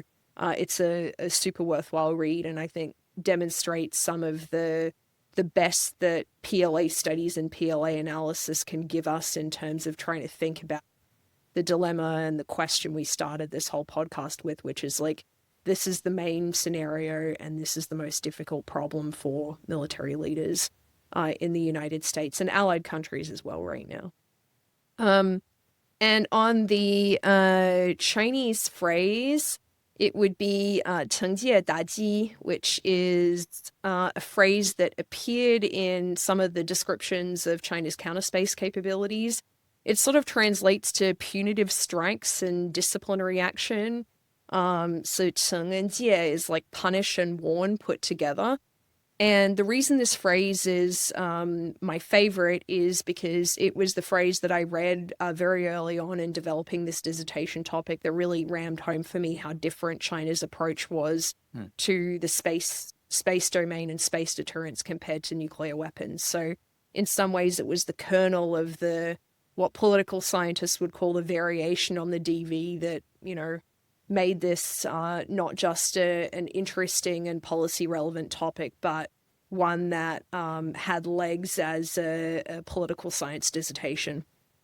Can you use those words in like a teaching or a parenting context? So when I said, and this is what I did when I was doing interviews in China, I was like, what does this mean?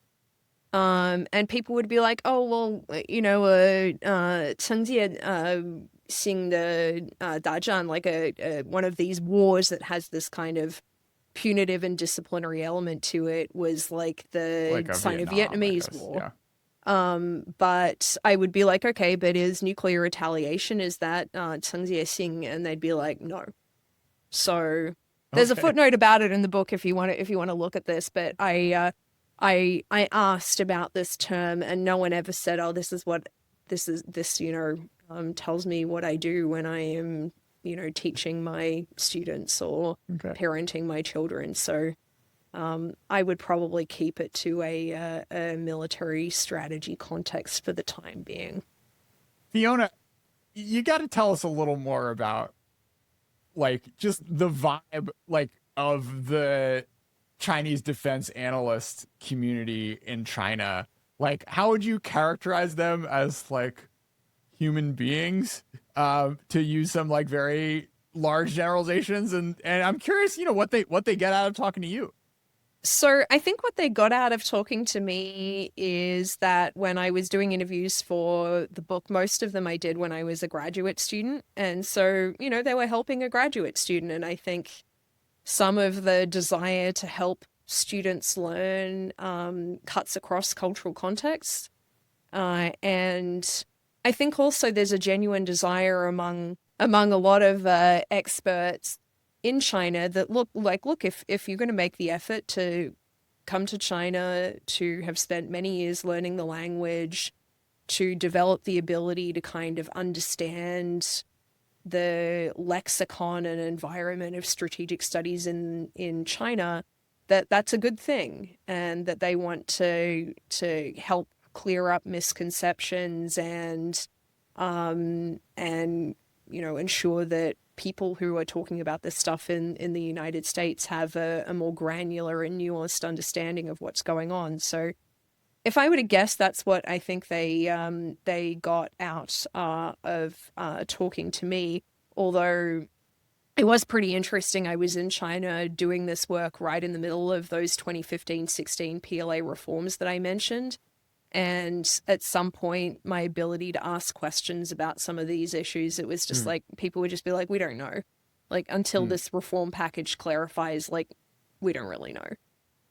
But as a group, I mean, the Chinese defense and strategic studies community is not that they're not that different from what you would expect in the United States. There are women, there are men, there are people who are on the older side, who are on the younger side. There are those who are, more conservative versus less conservative. So, there's a kind of mixed piece there. But it's small. And so a little bit like in the United States, a lot of these folks will know each other relatively well, and they'll know what each other's views are. Yeah, that's kind of the vibe, if that makes sense. Okay. One more thing on the sort of defense community. There was this interesting beat in one of your recent papers where the civilian defense discussion consensus was like, we don't need to spend all this time and effort doing nuclear modernization. And she was like, I don't really care. And that's what ends up happening. But sort of before 2019, the discussion on a lot of these issues kind of like ended up running very much in parallel to what the PLA ended up doing on a lot of different dimensions. I'm curious what you take from that example. Yeah. So one thing that one could take from this is that, the expert community doesn't have a lot of influence or interaction with decision makers in the way that they used to. And I would say like some people have drawn that conclusion in the nuclear space. I have some work in progress and I sort of referenced this when we were talking about the drivers of China's nuclear modernization, which is that not everyone in China has the same view as to why you need to modernize your nuclear capabilities and what exactly you should do about it. And so I think when I was writing that paper, I was focusing on one particular section of the PRC community that focuses on arms control, that were concerned about threats to China's retaliatory capability, but didn't seem to suggest that a really big increase in the size of China's arsenal was what was needed. But, there are other voices within China, within the broader strategic and defense community, that do think that China needs a bigger arsenal, and it needs a bigger arsenal not because of these intricate calculations about, how many warheads land on how many cities, or intricate calculations about how you posture your forces to make credible threats, but simply just because more nuclear weapons gives China a sort of political leverage. It's not linked to military campaigns or outcomes, but it is the kind of psychological effect that you get from having more, or you could even think about it as like being a big nuclear power as a status thing, and you can use that status kind of instrumentally. And it's more that sort of mentality, I think, that can help us understand some of the gap between what the arms control community might be suggesting in that piece of work that you're referencing, or and what behavior China is engaging in. So more soon, hopefully. Well, open invitation. We can do shows in Chinese if folks wanna come on and have Fiona and I co-host something about some like odd corner of a PLA doctrine. I look forward to the translation of that episode. This was very fun. Fiona has written an awesome book that should transform our understanding of how China's military is acquiring